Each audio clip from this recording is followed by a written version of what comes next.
Salam əziz izləyicilərim.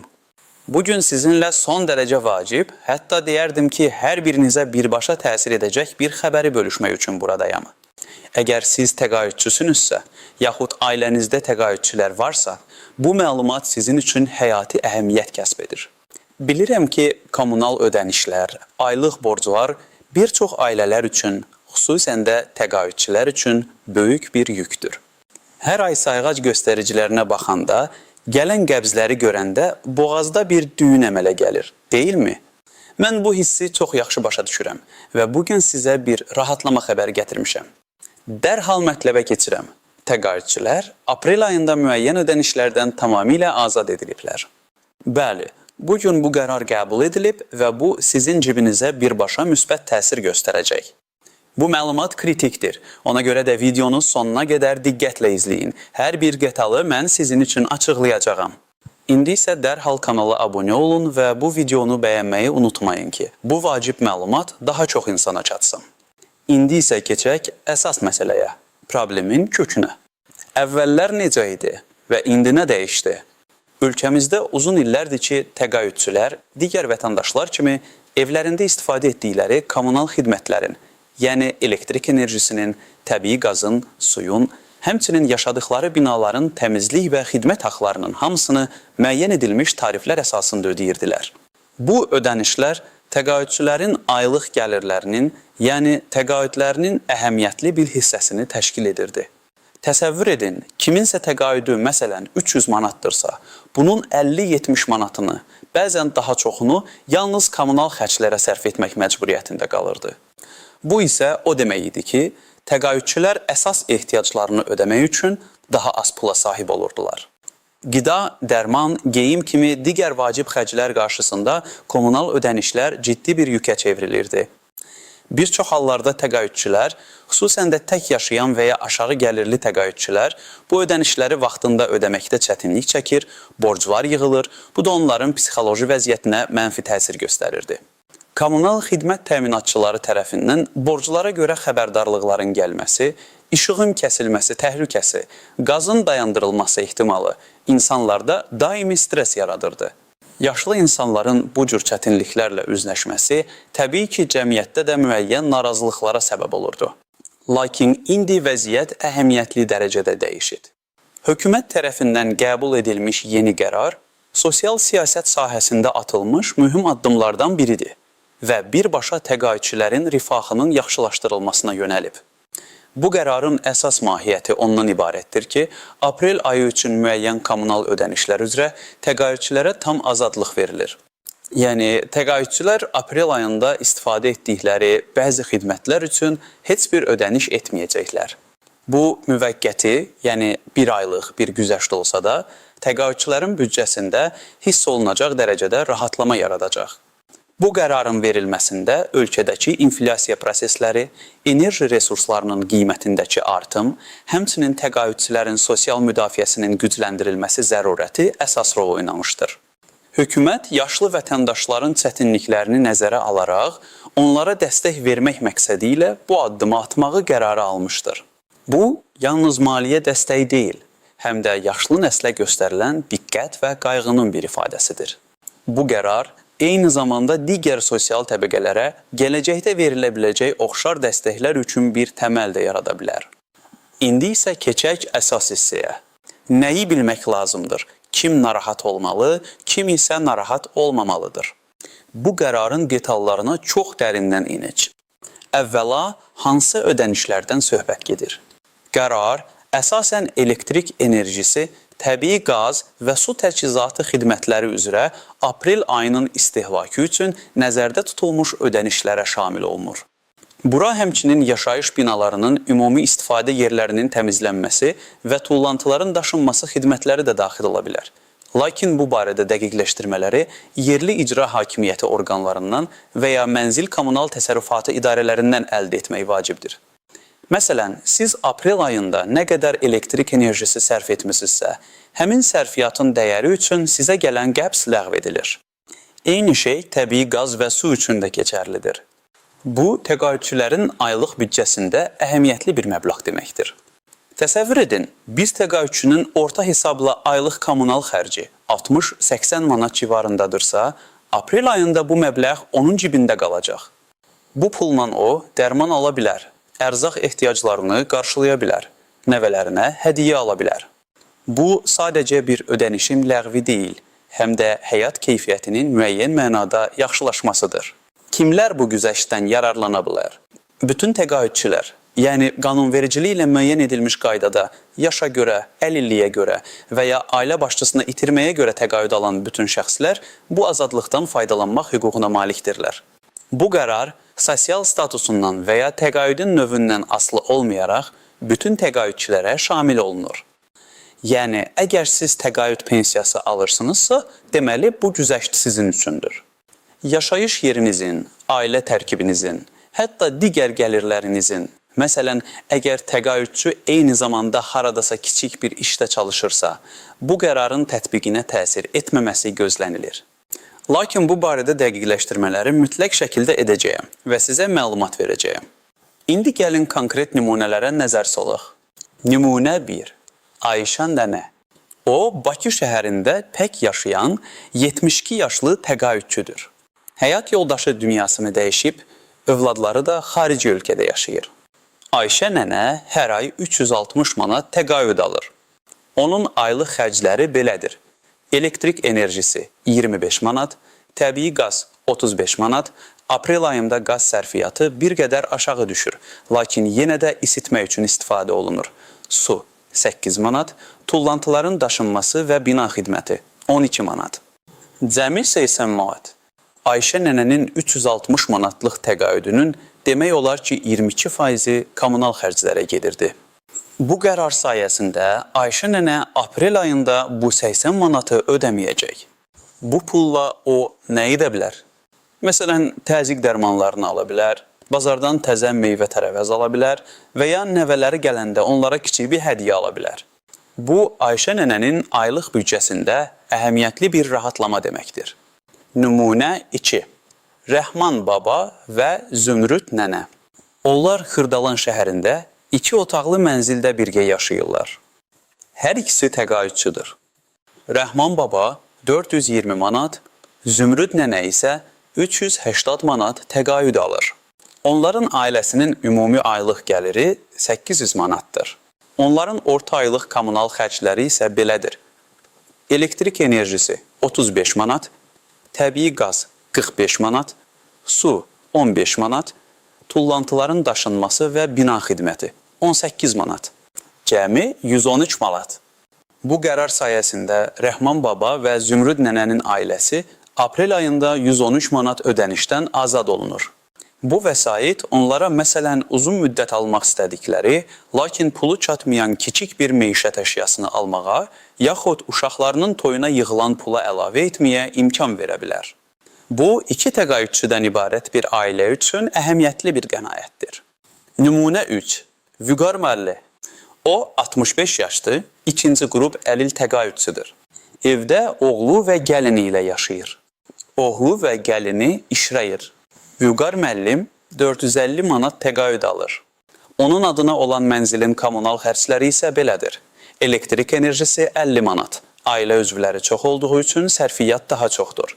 Təbii qaz 60 manat, su 20 manat, tullantıların daşınması və bina xidməti 20 manat. Cəmi 150 manat. Bəs Vüqar müəllim bu güzəştdən yararlana bilərmi? Bəli, qərarın ilkin məlumatlarına görə təqaüdçünün ailə tərkibi və ya evdə işləyən şəxsin olması güzəştə təsir etməməlidir. Çünki güzəşt təqaüdçünün özünə verilir. Yəni, Vüqar müəllimin evinə gələn kommunal qəbzlər onun adına rəsmiləşdirildiyi üçün və o təqaüdçü olduğu üçün aprel ayında bu 150 manatlıq ödənişdən azad olunacaq. Bu, həm Vüqar müəllimin özünə, həm də onun ailəsinə gözlənilməz bir dəstək olacaq. Nümunə 4. Leyla xanım. O, 63 yaşlı təqaüdçü olmaqla yanaşı, eyni zamanda yarı ştatda bir kitabxanada işləyir və əlavə olaraq 200 manat maaş alır. Onun təqaüdü 370 manatdır. Leyla xanım da bu güzəştdən yararlana bilərmi? Bəli, əgər o qanunvericiliyə əsasən təqaüdçü statusundadırsa, əlavə gəlirinin olması bu güzəştə təsir etməməlidir. Yəni, Leyla xanım da aprel ayında kommunal ödənişlərdən azad olunacaq. Bu, təqaüdçülərin maliyyə vəziyyətindən asılı olmayaraq, bütün təqaüdçülərə şamil edilən ümumi bir dəstək tədbiridir. Bu qərarın verilməsinin səbəbləri və gözlənilən nəticələri də çox önəmlidir. Niyə məhz indi belə bir addım atıldı? Son dövrlərdə dünya iqtisadiyyatında baş verən proseslər, xüsusən də enerji resurslarının qiymətlərindəki artım, ölkəmizdə də müəyyən inflyasiya təzyiqləri yaratmışdır. Bu təzyiqlər isə ilk növbədə sosial cəhətdən həssas əhalini, yəni təqaüdçiləri daha çox təsir edir. Hökumət bu vəziyyəti nəzərə alaraq təqaüdçülərin alıcılıq qabiliyyətini qorumaq və onların həyat şəraitini yüngülləşdirmək məqsədi ilə bu qərarı qəbul etmişdir. Bu, həm də dövlətin sosial yönümlü siyasətinin bariz nümunəsidir. Belə qərarlar təkcə təqaüdçülərin sosial müdafiəsini gücləndirmir, həm də cəmiyyətdə sosial ədalət hissini artırır, dövlətə olan etibarı möhkəmləndirir.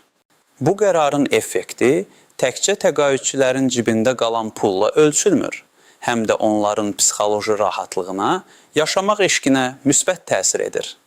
Kommunal borc yükünün bir ayda olsa çiyinlərdən götürülməsi yaşlı insanlar üçün böyük bir motivasiya mənbəyi ola bilər. Eyni zamanda bu qərarın ümumi iqtisadiyyata da təsirlər olacaq.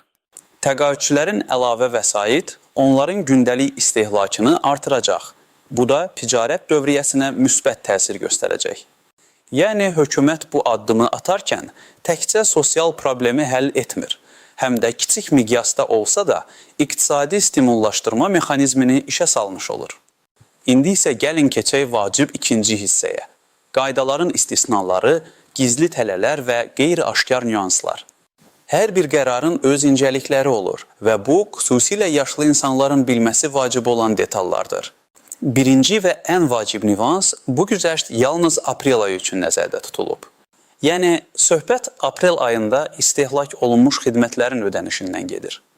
Məsələn, siz mart ayında sərf etdiyiniz elektrik enerjisinin qəbzini aprelin əvvəlində almışsınızsa, həmin qəbz bu güzəştə aid deyil və onu ödəməlisiniz. Azadlıq yalnız aprel ayında sayğaclarda qeydə alınan və aprel ayının sonunda yaxud may ayının əvvəlində ödənişi tələb olunacaq istehlaka şamil olunur. Bu, çox vacib bir fərqdir.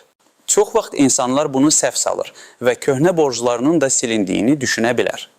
Xeyr, bu yalnız aprel ayı üçün gələcək yeni borcları əhatə edir. Əgər sizin əvvəlki aylardan yığılmış kommunal borclarınız varsa, bu borclar bu qərardan təsirlənmir və onları yenə də ödəməlisiniz. İkinci istisna. Bəzi hallarda təqaüdçü adına rəsmiləşdirilmiş mənzildə birdən çox ailənin yaşadığı və ya kommersiya fəaliyyəti göstərildiyi hallarda vəziyyət necə olacaq? Qərar bir qayda olaraq yaşayış təyinatlı mənzillərə şamil olunur.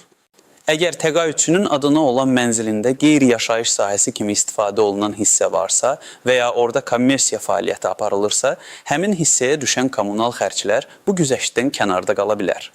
Məsələn, təqaüdçünün evinin birinci mərtəbəsində kiçik bir mağaza işləyirsə və sayğacılar birgədirsə, bu halda xüsusi tənzimləməyə ehtiyac ola bilər. Lakin əksər hallarda təqaüdçülər adi yaşayış mənzillərində yaşadıkları üçün bu cür çətinliklər yaranmır. Üçüncü nüans. Su, qaz, işıq xərcləri ilə yanaşı bəs digər xərclər, məsələn, internet, telefon, kabel televiziyası ödənişləri necə olacaq? Qərarın ilkin məlumatlarına görə bu güzəşt yalnız elektrik enerjisi, təbii qaz və su təchizatı xidmətlərinə şamil olunur. İnternet, telefon və kabel televiziyası kimi xidmətlər kommunal xidmətlər kateqoriyasına daxil deyil və bu düzəştdən kənarda qalır. Yəni bu xidmətlər üçün ödənişləri təqaüdçülər əvvəlki qaydada ödəməli olacaqlar. Bu məqamı dəqiqləşdirmək çox vacibdir. Çünki bəzi təqaüdçülər bütün növ aylıq ödənişlərin ləğv edildiyini düşünə bilər. Dördüncü tələ, məlumatlandırma və avtomatik tətbiq. Ən böyük narahatlıq ondan ibarətdir ki, bəzən belə qərarlar verilsə də, onların tətbiqi mexanizmi ləngiyir və ya insanlar bu barədə vaxtında məlumatlandırılmır. Qərarın avtomatik tətbiq olunması gözlənilir. Yəni təqaüdçülər heç bir yerə müraciət etmədən bu güzəştdən faydalanmalıdırlar. Kommunal xidmət təminatçıları, yəni Azərişıq, Azərsu və Azəriqaz səhmdar cəmiyyətləri bu qərarın icrasını təmin etməli və təqaüdçülərin hesablarından aprel ayı üçün müvafiq ödənişləri çıxmamalıdırlar. Lakin hər ehtimala qarşı siz öz şəxsi kabinetinizə daxil olaraq və ya kommunal təşkilatlara zəng edərək aprel ayı üçün borcunuzun sıfırlandığını dəqiqləşdirməlisiniz. Əgər hər hansı bir ödəniş tələbi ilə qarşılaşsanız, dərhal müvafiq orqanlara müraciət etməlisiniz. 5-ci nüans. Yalançı xəbərlər və fırıldaqçılıq. Təəssüf ki, belə xoş xəbərlər yayılarkən bəzi fırıldaqçılar və ya vicdansız şəxslər bundan sui-istifadə etməyə çalışırlar. Onlar təqaüdçülərə zəng edərək, güzəştdən yararlanmaq üçün filan nömrəyə pul köçürməlisiniz. Sizin məlumatlarınızı təsdiqləməliyik. Və ya güzəşt fondundan pul almaq üçün filan sənədi bizə gətirməlisiniz. Kimi yalan məlumatlar verə bilərlər. Xatırlayın, bu güzəşt avtomatik tətbiq olunur və sizdən heç bir pul tələb olunmur. Heç bir halda şəxsi məlumatlarınızı, bank kartı detallarınızı yad şəxslərlə bölüşməyin və şübhəli zənglərə, SMS-lərə inanmayın. Bütün rəsmi məlumatlar aidiyyətli dövlət orqanlarının saytlarında və ya etibarlı media resurslarında yayımlanır. Hər hansı şübhəli vəziyyətdə dərhal hüquq mühafizə orqanlarına müraciət edin.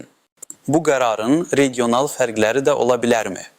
Qərar ümum ölkə mediasında qəbul edilibsə, o zaman ölkənin hər yerində yaşayan təqaüdçülərə şamil olunmalıdır. Yəni Bakı, Gəncə, Sumqayıt, Lənkəran və ya digər bölgələrdə yaşayan təqaüdçülər arasında heç bir fərq qoyulmamalıdır. Hər kəs bu güzəştdən bərabər şəkildə faydalanmalıdır. Lakin bəzən yerli icra hakimiyyətləri tərəfindən əlavə sosial dəstək proqramları da elan oluna bilər. Odur ki, yerli səviyyədə də müvafiq məlumatları izləmək faydalı olar. İndi isə keçək praktik məsləhətlərə. Yəni siz, əziz təqaüdçülər, nə etməlisiniz? Birinci addım, məlumatı dəqiqləşdirin. Videonu izlədikdən sonra ilk növbədə rəsmi mənbələrdən, Əmək və Əhalinin Sosial Müdafiəsi Nazirliyinin, Azərişığın, Azərsunun, Azərqazın rəsmi saytlarından və ya çağrı mərkəzlərindən 104, 112, 185, 199 nömrələri əlavə təsdiq məlumatları alın. Bu, həm sizə əminlik verəcək, həm də mümkün anlaşılmazlıqların qarşısını alacaq. Məlumatları yenidən yoxlayın. İkinci addım, sənədlərinizi yoxlayın. Baxmayaraq ki, güzəştin avtomatik tətbiq olunması gözlənilir, lakin hər ehtimala qarşı təqaüd şəhadətnamənizi, şəxsiyyət vəsiqənizi, mənzilin mülkiyyət hüququnu təsdiq edən sənədi və son kommunal ödəniş qəbizlərinizi əlinizin altında saxlayın. Ola bilər ki, hansısa bir texniki səhv ucbatından sizin güzəştiniz tətbiq olunmasın və siz bunu sübut etməli olasınız. Bütün bu sənədlər sizin haqlı olduğunuzu sübut etmək üçün vacib olacaq. Üçüncü addım. Qəbizlərinizi yoxlayın. Aprel ayı üçün sizə gələn kommunal ödəniş qəbizlərini diqqətlə nəzərdən keçirin. Azərişıq, Azərsu, Azəriqaz üzrə aprel ayının istehlakına görə ödəniş tələbi olub-olmadığını yoxlayın. Əgər hər hansı bir ödəniş tələbi varsa, dərhal 4-cü addıma keçin. 4-cü addım. Hara müraciət etməli və nə etməli? Əgər siz aprel ayının kommunal ödənişləri ilə bağlı borc bildirişi almısınızsa və ya güzəştdən faydalana bilmədiyinizi düşünürsünüzsə, dərhal aşağıdakı qurumlara müraciət etməlisiniz. 1.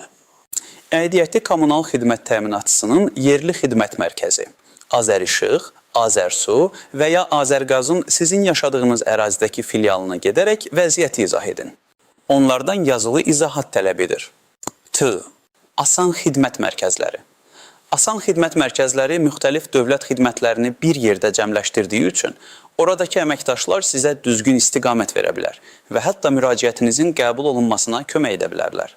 3. Əmək və Əhalinin Sosial Müdafiəsinin çağrı mərkəzi 142. Bu nömrəyə zəng edərək problemi qeyd etdirə bilərsiniz. Nazirlik təqaüdçülərin sosial müdafiəsi ilə birbaşa məşğul olan qurumdur və sizə dəstək göstərəcək. 4. Yerli icra hakimiyyəti orqanları. Bəzən yerli icra hakimiyyətləri də vətəndaşların bu cür problemlərinin həllində yardımçı ola bilər. Onlara yazılı şəkildə müraciət edin. 5. Ərizə yazın. Müraciət edərkən probleminizi əks etdirən yazılı ərizə tərtib etməyə çalışın. Ərizədə adınızı, soyadınızı, təqaüdçü olduğunuzu, ünvanınızı, borc bildirişinin nömrəsini, əgər varsa və güzəştdən yararlana bilmədiyiniz halı qeyd edin. Ərizənizin surətini özünüzdə saxlayın və ərizənin qəbulu barədə qeydiyyat nömrəsini tələb edin. Bu, gələcəkdə problemin həllində sizə kömək edəcək rəsmi bir sənəd olacaq. 5-ci addım. Qeydlərinizi aparın. Bütün zənglərinizin tarixlərini, kiminlə danışdığınızı, hansı məlumatı aldığınızı qeyd edin. Hər hansı bir rəsmi sənədin surətini saxlayın. Bu, sizə mümkün yaranan problemləri həll etməkdə yardımcı olacaq. Əziz izləyicilərim, bugün sizə təqaüdçülər üçün həqiqətən də böyük əhəmiyyət kəsb edən bir xəbəri çatdırdım. Xatırlayaq, aprel ayında təqaüdçülər elektrik enerjisi, təbii qaz və su ödənişlərindən tamamilə azad edilirlər. Bu, sadəcə bir güzəşt deyil, həm də dövlətin yaşlı nəslə göstərdiyi diqqət və qayğının bariz nümunəsidir. Bu qərar sizin büdcənizdə əhəmiyyətli dərəcədə rahatlama yaradacaq və həyat keyfiyyətinizi müəyyən mənada yaxşılaşdıracaq. Unutmayın ki, məlumatlı olmaq sizin hüquqlarınızı qorumaq üçün ən vacib şərtdir. Ona görə də öz hüquqlarınızı bilin, məlumatları dəqiqləşdirin və lazım gələrsə müvafiq orqanlara müraciət etməkdən çəkinməyin. İndi isə sizdən bir xahişim var. Bu qərar barədə sizin fikirləriniz nədir? Sizcə bu addım nə qədər faydalıdır? Aşağıdakı şərhlər bölməsində öz rəylərinizi və təcrübələrinizi yazın. Həmçinin bu videonu bəyənməyi və kanalımıza abunə olmağı unutmayın ki, gələcəkdə də bu cür vacib və faydalı məlumatları ilk siz alasınız. Xüsusilə bu məlumatı təqaüdçü dostlarınızla, qohumlarınızla bölüşün ki, onlar da bundan xəbərdar olsunlar və lazımi addımları atsınlar. Sizin dəstəyiniz bizim üçün çox önəmlidir. Sağ olun, salamat qalın.